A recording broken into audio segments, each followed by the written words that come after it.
Basketball, you know I usually come with a lot of positivity and I want to, but today I have to give you information that is vital for the new generation of basketball player. But before that, remember, I'm giving you information that you need guaranteed to succeed in the gym every day for the game that you love to play. Basketball, you know what to do. Go ahead and hit that like, go ahead and call somebody, go ahead and comment on the screen, and go ahead and talk to me and let me know what else you need. All right? And we are going to get into this, and today it's going to be 13 reasons why you won't play college basketball. Okay, there are going to be several factors that can prevent you from reaching your highest level in this sport. And even if you are performing well on the court, there are going to be some factors that you're going to run into. Okay, the first factor, and this is on everyone's radar as a college recruiter, this is going to be athletic ability. That's going to be the eye popper. That's going to be the one that gets every coach to have a seat and sit down and watch you perform. It's an extremely competitive world at that college level, especially Division I. And so many players possess the desire to play Division I basketball. But the player may not possess the necessary physical abilities to compete at that level, such as size, speed, agility, and strength. In some cases, yes, there have been players with limited abilities, limited size, speed, agility, and strength, and are still made to be a very exciting player, be a top player at that level. So it's just something that you have to consider when you're not getting the immediate attention. Then, some players lack technical skills, and really, when it comes to it, a player may have the athletic ability. You might be that guy dunking and exciting the crowd, and it seems like you're playing well, but you don't have the necessary skills that a college basketball recruiter is looking for. And that's just simple ball handling, simple passing, and the biggest thing that I think that everybody lacks now is defense. Oh, if you can't play defense, you can't play at all. I guarantee that is going to be your ticket to getting playing time when you do get to the next level. If you do get to the next level. And then injury, right? Injuries can occur, and sometimes they're minor injuries that are kind of like nagging injuries. So it kind of prevents a player from really reaching their highest level because they're always dealing with that. And then obviously you're missing out on time to develop, so it also affects you in that way.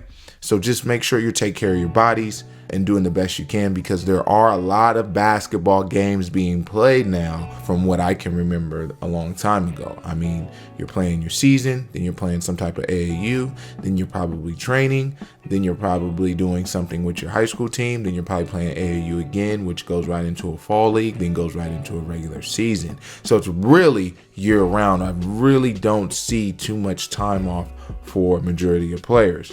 Another one that's not talked about often enough is your grades. You might be the best basketball player on the floor, and there's nothing wrong with that.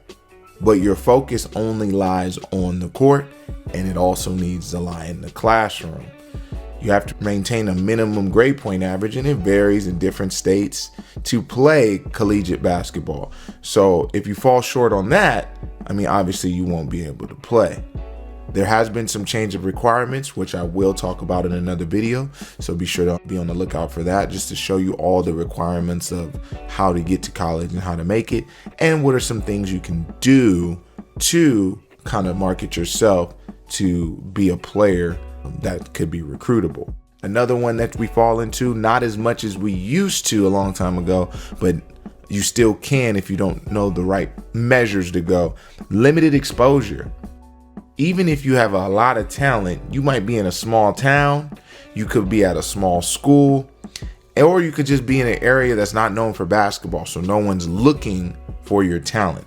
So if you're not exposing yourself to the right environment of basketball, or you're not promoting yourself on your social media or on the right platform for social media, then you won't be discovered in that way. So you may have done all the top things, or might be all the top things that I just talked about, but then now you don't have the exposure, or you don't play on the right team, or you just don't have the connections. So again, that's something to look forward to in getting those relationships built and being on the right platforms. Also, another thing that can happen is just the recruiting system in general. It's a little flawed now because there's so much talent. You're only going to a certain place. You can't see everybody. So a lot of times you're doing phone calls. People are already mentioning people, and a lot of it gets clouded because you're not actually going to recruit undiscovered talent. You kind of stumble upon it sometimes depending on who you went to go see as a coach. So the recruiting system is a little bit difficult when identifying and evaluating players, and it's a little unpredictable. So even if you do have the necessary skills, you might be overshadowed by someone they came to actually just look at only. Another reason you might not go is coaching style. A lot of different people run a lot of different things, and it may not work in the way you play. So as a player, you might want to find the system that works for you. I'm not saying transfer. I'm just saying if you haven't decided a school yet, you might want to pick one that fits your style of play. Not meaning what school can I go to and score the most points. It's what school can I go to and be the most successful as a player as a whole. Okay? Not just scoring. Remember, it's more than that in basketball. Another reason you may not be making it is because of lack of work ethic. Even if a player like yourself has all the necessary physical abilities and technical skills, you may not be willing to put in the hard work. So again, that is why I've created what I've created, because I want to leave no excuses for someone who hasn't discovered the game of basketball fully. And I'm trying to provide all the information right here for you, so that you can just come here and find out everything you need in order to reach the highest level that you want to achieve. Another thing that people kind of overlook, and you're kind of seeing it right now in the NBA, off-court issues. Personal issues such as disciplinary problems, legal issues, possible use of illegal substances or alcohol could potentially hurt you from making it to where you want to go. You have to remember, even in recruitment, coaches do research. Coaches call other people. People call the coaches and talk about you. So you're always being evaluated when it comes to that, not only on the court. Another key point that I want to kind of give you guys, when you're finished with the game, remember, coaches are watching you. They're kind of watching your every move. So if you were upset with the game and you threw your towel down and kicked the chair and you thought, well, I did everything right in game, so it doesn't matter what I do after. Wrong. It's important that you keep your composure until you're in your own space and then handle that the way you need to. And that goes into my next thing, speaking about lack of mental toughness. Okay, playing at the highest level of college basketball can be intense. And not all players can handle that type of pressure, both physically and mentally. So you have to keep your composure, because everything may not go your way consistently. So as you learn that consistency, you will be a better basketball player mentally. All right. And then lastly, sometimes we think we're better than we are.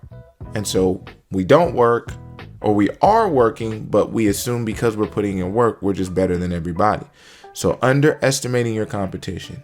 You don't want to have a lack of preparation for your competition because you feel that you're at a certain level.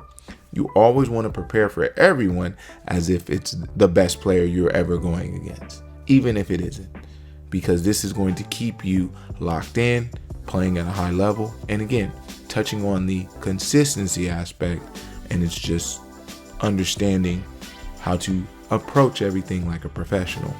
And Basketball U, I hope, again, this has given you enough information to succeed.